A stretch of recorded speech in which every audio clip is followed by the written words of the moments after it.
Welcome back to the Perimeter Roof and Renovate podcast. I'm Philip Pantana, and I've got my sidekick, Joe White, with us today, and a special guest. Joe, introduce us to our special guest. Today we have the one, only Woody. Woody. Man, it's such a shocker being here. I never, it's just First time on the show, right? first time on the show, first time podcast, just dropping in. So I'm honored y'all asked me. Yeah, so Woody, who are you? Tell our listeners who you are. I am owner of Media Squatch, and I get the lovely honor of assisting Perimeter in their marketing, along with some other cool local businesses. We do a lot around town and communicating, social media, content, marketing, all the above. We get the fun job. That's what we do. They got the cool job. Yeah, we have a lot of fun. Yeah, you guys have too much fun. A little bit. But that's why we're here. That's why we're here. Well, so we're having Woody on today because we want to talk about marketing. Yeah, we want to dive into, well, one, your relationship with Woody, how you guys met, how did this relationship and partnership come together? But we also want to dive into your past because you have a marketing and sales background. Right? I do, yeah. Tell us a little bit about that. So, like many people, I went to college not knowing what I wanted to do. And I started off in like a youth pastor or youth, ministry major because, my youth leaders had an impact on me. And so I was like, oh, I'll do this. And I realized this is not for me. I was bored. And then I remember not knowing what to switch to. And I remember I was having a random conversation with some friends, and I told them I have no idea what to major in, and they were like, "Oh, you should go into communications because that's what everybody does when they don't know what they want to do." That's and right. I was like, okay, well, I'll try it. So I went into communications, and I loved it. Yeah. I started taking classes, loved the teachers, loved the topics. It was connected to radio, TV, advertising, print. And my dad was in radio and in communications. And so I guess it was in the blood. And so once I got in there, I realized, oh, this is for me. Nice.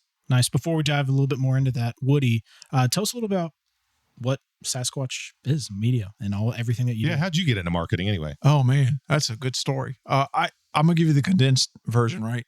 So out of high school, I didn't know what I wanted to do, but I knew my grandfather could give me a job at a rock quarry, right? So I was looking for full-time overtime. That's what I was looking for.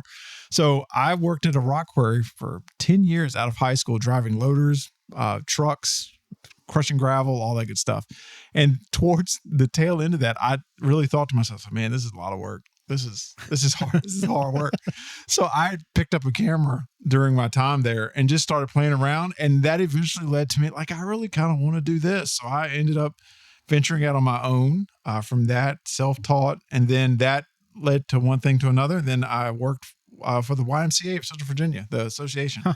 And that led to being the marketing and communications director there. And that's where I really got into marketing specifically for a nonprofit where you don't have a budget, you don't have anything, you really have to do a lot on your own. And that's where I just fell in love with helping local businesses, marketing, having fun, doing commercials, media buying, all the above. It all kind of started there. And then that led to Squatch, and that led to here, and then that led to Philip, and that led to me recording today's podcast. So. Nice. So who introduced who? Was it you that reached out to him, Philip? Was it you that came to Woody? Like, who initiated all this? I pretty sure I reached out to Woody. I was referred by the CVABC group, and I remember my wife mentioning, "Hey, we know him." We went to church. There were some connections through church many years ago. And so just through that association, I was like, yeah, let's check it out. I'd heard good things about, his creativity and his ability to shoot video. I went online and looked at some of the stuff he had done. I was like, yeah, this looks pretty cool. Let's connect and see if it works. I remember you mentioning Media Squatch, and I was like, well, that's an interesting name. Like that's different, right? Yeah. And, well, Woody's a different kind of guy. There you go. And that's what we need. And different is better. Yes. They are. Right? They're for those that are listening, just to give you context, their whole office here is decked out in Sasquatch. So if you ever, for whatever reason, are here in Bedford and want to come by, yeah, they have a huge like Sasquatch head right in the front of their office. Yes, you will be greeted by Yes. the Bigfoot when you walk in the It's, office. it's my excuse to have a man cave. That's what it is. It's not allowed at home, so I can do whatever I want to here. There we go. Nice. Yeah. So Phil, before we dive into the relationships, did you ever do marketing on your own or like keep it in house, or how did it get to a point where you and Woody said, let's do this? Yeah. So, first of all, I really enjoy marketing and advertising. It's in my wheelhouse. I love coming up with ideas. I like the creative piece of it. And I think a lot of that was cultivated in my first job because I directly out of college, I went into a sales career in print advertising. And so it was sort of a combination of sales and advertising, which is exactly what I went to college for. And, kind of a side story, the reason I got hired, because I had no previous experience, right? I know a lot of college students, they struggle with that, right? Like they're trying to get a job in their field, but they interview and they're like, sorry, you don't have any experience. And you're like, yeah, well, I just graduated from college. So how do I get experience if you don't give me a shot? That's right. Well, thankfully, I had done a practicum at Liberty with the Liberty Champion newspaper. And part of that, part of those responsibilities is we had to physically go out and talk to local businesses and sell them advertising in the Liberty Champion. And we got paid for it. As soon as I found that out, it was game over. And I went and sold a ton of advertising because I needed money because I was in college. And that was the experience that I used in my interview to get my first job. That was the reason I landed that job, because I had that experience. He said, or she said, I don't know who interviewed you, but they're like, that's what we're looking for. Well, not necessarily. Well, to add to that story, I actually didn't get the job at first. They gave it to somebody else, and I was super bummed. I was actually super depressed because in the time I was in an in-between job working with troubled teenagers, actually in Bedford, Virginia. And I remember, my life consisted of playing video games and hanging out and taking the kids to the Y. And not that isn't fun, but there's only so much that you can do especially when you have a drive like mine. I'm like, is this what my life consists of? Yeah. And so I remember being super depressed, and then out of the blue, while I was at work, I get a call from the guy who interviewed me. Said, hey, you still interested in that job? And I'm like, yeah. He's like, well, the lady who we gave the job to decided to stay at her current employer because they offered her more money. And he was like, you were runner up. Do you want it? And I was like, yeah, I want it. Nice. So that's how I got my first job. And I actually was with that company for 11 years. Wow. And so a big part of my responsibility in that job was helping homeowners drive traffic using print advertising. So not only was I, learned a ton about all different kinds of businesses through that consultative selling, but I would also recommend on what offers that they should put together to drive traffic, how to lay out their ads. So consulting basically. Yeah. Consulting and ad layout was basically what I did for 11 years. So then translate and fast forward into Perimeter, that really helps. That sounds background. Like it laid the groundwork for a lot of strategy and how you wanted to approach different, whatever you were doing really with marketing, and now with Woody and his operation here.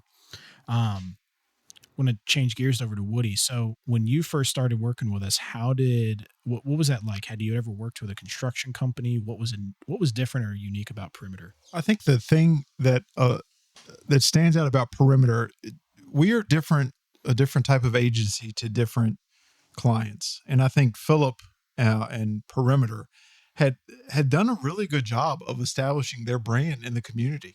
I mean, that was one of the things when he called me about working with Perimeter. It's kind of intimidating for a marketing agency too, because it's like, I've seen you everywhere. I see the trucks, I've seen the billboards, and it's like, what can we add? Right. And then you start to kind of dissect and like, okay, well, we can help you in this area. So like for especially Perimeter, I would like to say that we can help enhance and build on what you've already worked hard to establish. So it's like, we're not, not every time does it come in and you like have this agency with all these great ideas and doing this. No, sometimes you've done the hard work and laid the foundation, and you are focusing on other areas, and we need to build on that. Maybe offer up, side ideas or new creative or whatever. But oftentimes you have a trusted brand, you've worked hard for it, And it's a lot of trust from the business owner, because this is your baby, this is your thing that you've built so hard, and I don't misplace that. Like it's a, you never want to come in and like, oh man, we got our crazy ideas, I want to put Bigfoot in everything, blah blah blah. No, it's like really like you've worked hard to get where you're at, and you've got a successful business, and we want to help you grow that in the right way, in the way that you're comfortable with. Yeah. So I think for Perimeter, for us, for me it was specifically man, okay, you've been in the area a while. You've got a dynamic brand that even I'm aware of, like I've seen. What can I add? And it is a little check on yourself sometimes as an agency. It's like, okay, can I bring anything to him? And I feel like, and there are some areas that you're so focused on the business part and the roofing part, construction part, where we can help you with like the content, capturing what you're already doing. Mm-hmm. Maybe some of the technical side, like the Google, the ever evolving AI, Google business, all that stuff. Seems like it changes every day. It changes every month. So it's like staying on top of that to help generate leads. Yeah. But I think that one thing that I loved, and this is such a simple answer, that when Philip called me, I was interested in the content part because it was a new type of content, right? Okay. But so silly. I really love the color palette. Like it was like I really like those colors in a brand, and it was very like quickly when you needed some ads like for a print or whatever. I was itching because I was like, okay, black, white, red. I love it. It's dynamic. It was like fun for me. So that was the simple answer. Like I was excited to work with the color palette too. Nice. That's cool. I didn't know like how you guys had met. So that's cool to hear how, you guys first got started and now what we've done. Dive into a little bit more about what's some of the new things since you guys have partnered up. What's worked? What is new? What's going on with marketing at Perimeter? Yeah, I think just to piggyback off of what Woody said, when we partnered with Media Squatch, I think the biggest thing was, for me, the positives were having, one, people that you enjoy working with. I think that, two, their agency, Woody in particular, is gifted in the area of creativity. And so obviously our conversations can get far-fetched at times because we're coming up with crazy, wacky ideas. But I think that's part of the fun part of marketing. Marketing really is supposed to be fun. Mm-hmm. And I think, marketing and advertising is one of those things that has great possibility. And you can cause a brand or a product or whatever. You can, through marketing and advertising efforts, you can make that dream come alive and come real with effective and strategic marketing. Mm-hmm. And so not only is it fun, but working with Woody and his team, I feel like that there's been a really great connection. Yeah. And we've had fun working together. So for me, it's the partnership, but I think a big part of marketing and advertising is collaboration. Yeah.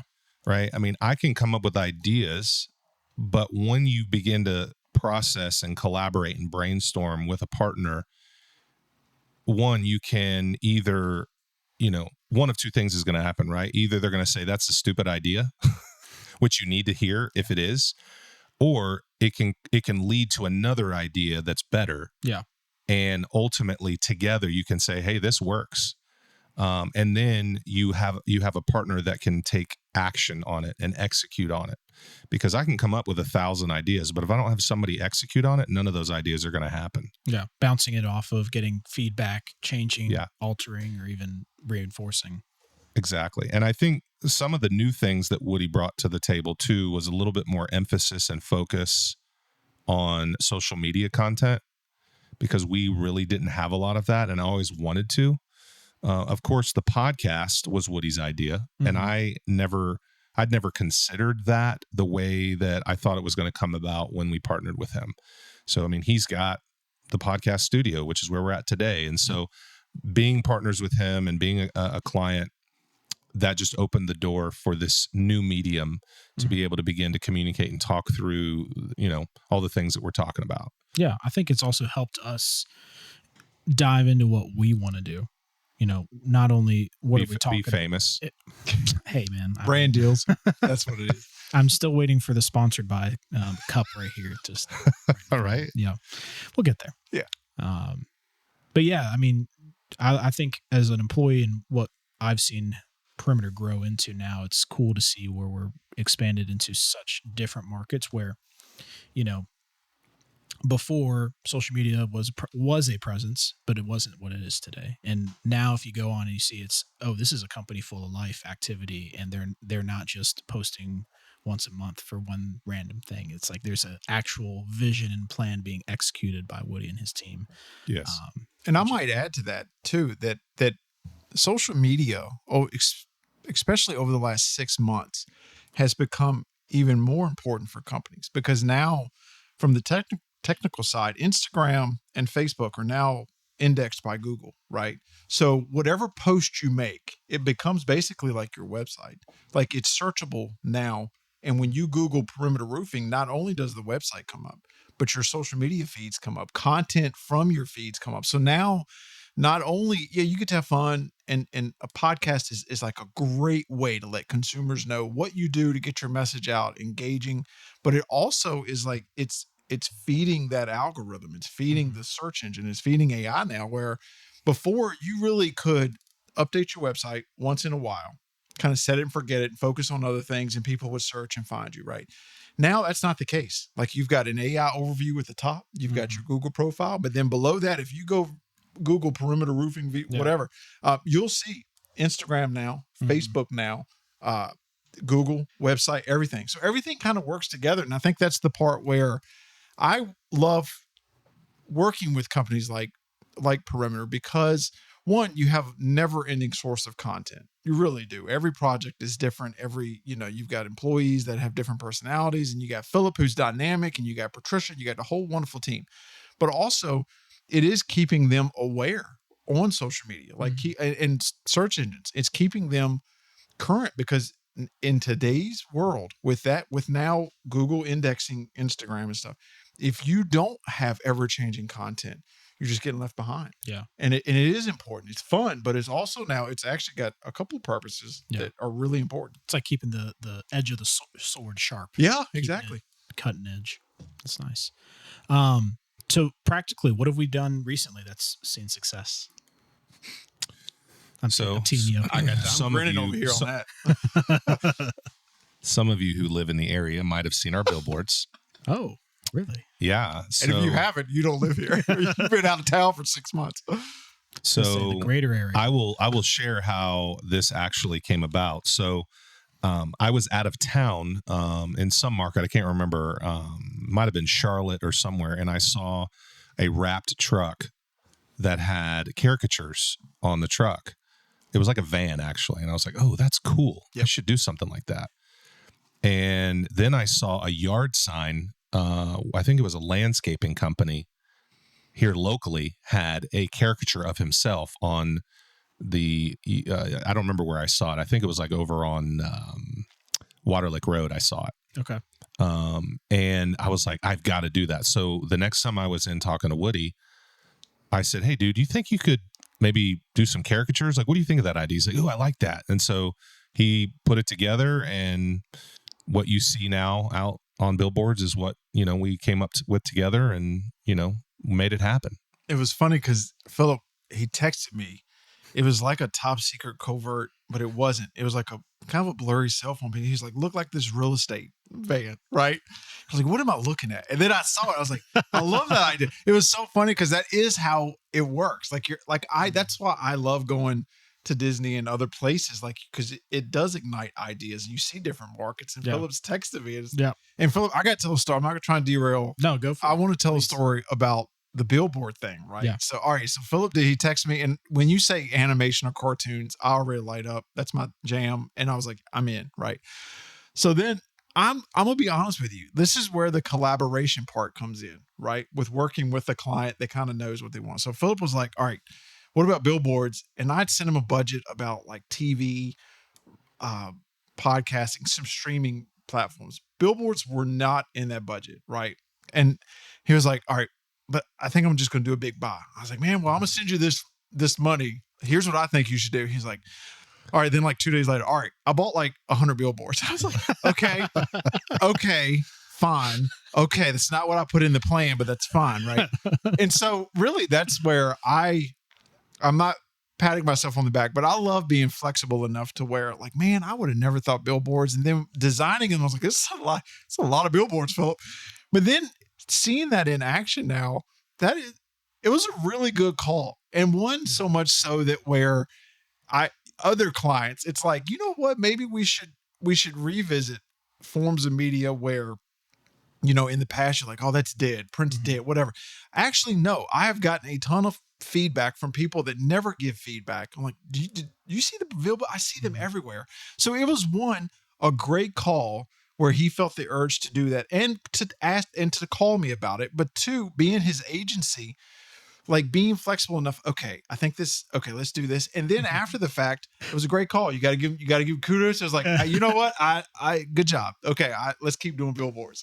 Hey, and so for those that aren't in the area, to give you context for these billboards, so it's a white background. It has our name on it, Perimeter Roofing, and all of our trades. At the bottom, you have a little bar that says all the main trades you do: roofing, windows, remodeling, decks, and so on and so forth. But the big key point is it is Philip and his wife Patricia, animated characters right in the middle with the perimeter gear on, the hat, the shirt, the whole thing. And for those who are in the area but have not seen Philip and Patricia in person, they are spot on. Like personality, body language, everything is spot on for these characters. So anytime I meet people, they say, oh, I love the billboards. And then they say, oh my gosh, they come in the office and they see it like, that is them. That is them to a T. I love that though. I love that people see it. Cause like oftentimes in today's advertising world, we're so in passing, right? Like social media, you're scrolling, TV, you're half paying attention. You're probably on your phone half the time. And the fact that you get any feedback, that's a great call. The fact that people notice and they see it everywhere, it's wonderful. Yeah. And I think too, it's different from a billboard because we're all used to driving down and like I-95 and you see all the billboards, but something about a caricature just catches your attention. It's like, that's a person.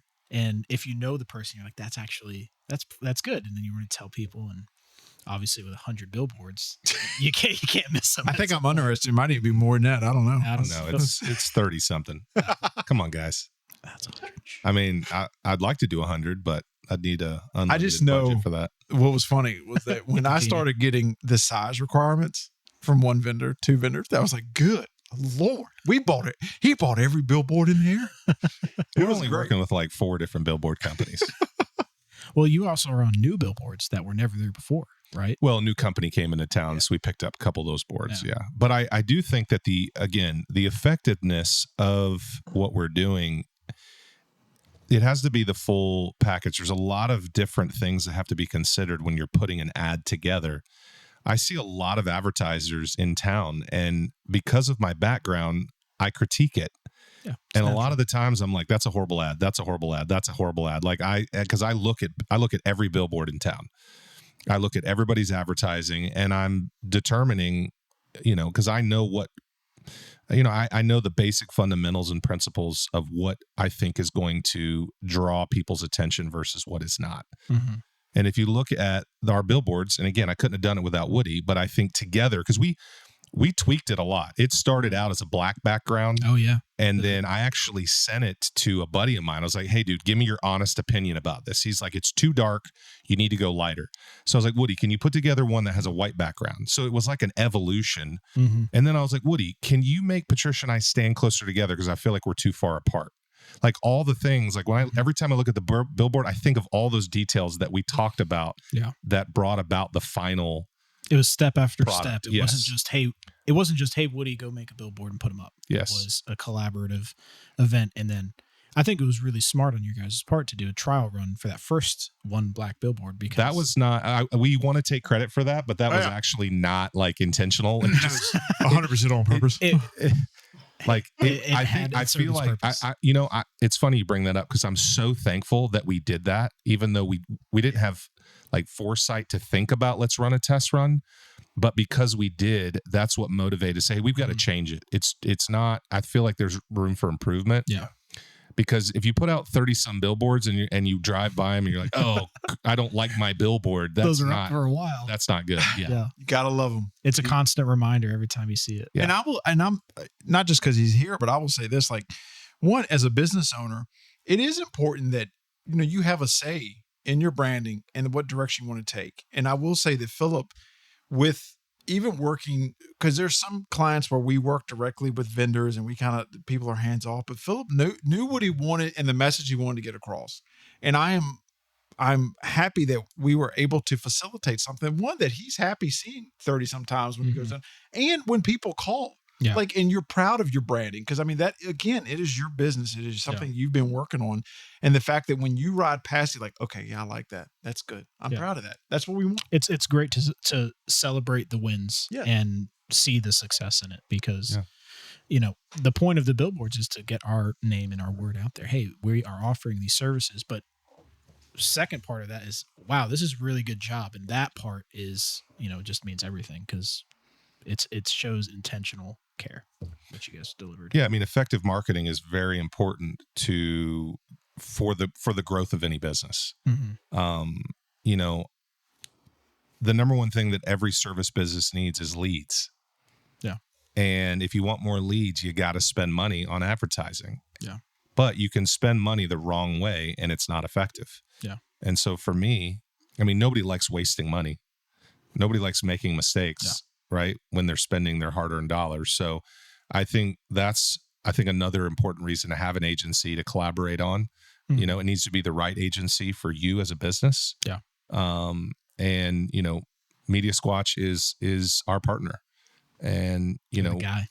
Yeah, and I feel confident that they care about our business, that they're thinking through ideas that they want to see us succeed, and they're helping us manage a lot of different platforms. Everything that has to do with marketing, they're helping us ensure that the full package is consistent and it's not just the social media on Instagram and Facebook, or it's not just the billboards.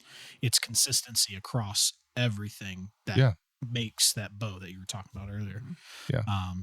Where then the consumer sees that. And I do think that as a business owner, you have to be engaged with marketing. I know that some business owners are wearing 10 hats and they don't have enough help. And it's anything that they can do to keep their head above water. Sure, you can hire an agency, but the first thing you need to do is hire more people, hire good people, so that you can have more margin in your, there's a difference between working in your business and on your business. You've got to be able to work on your business, not just in your business. Yeah.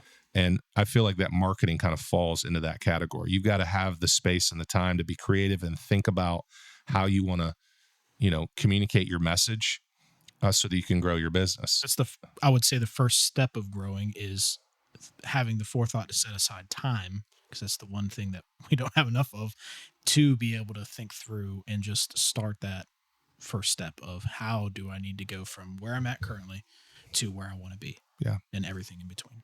Well, and one other important point, okay? If you're a business owner listening, don't assume that just spending a bunch of money on advertising is going to fix all your problems, because it's not. The first thing you have to have is good people.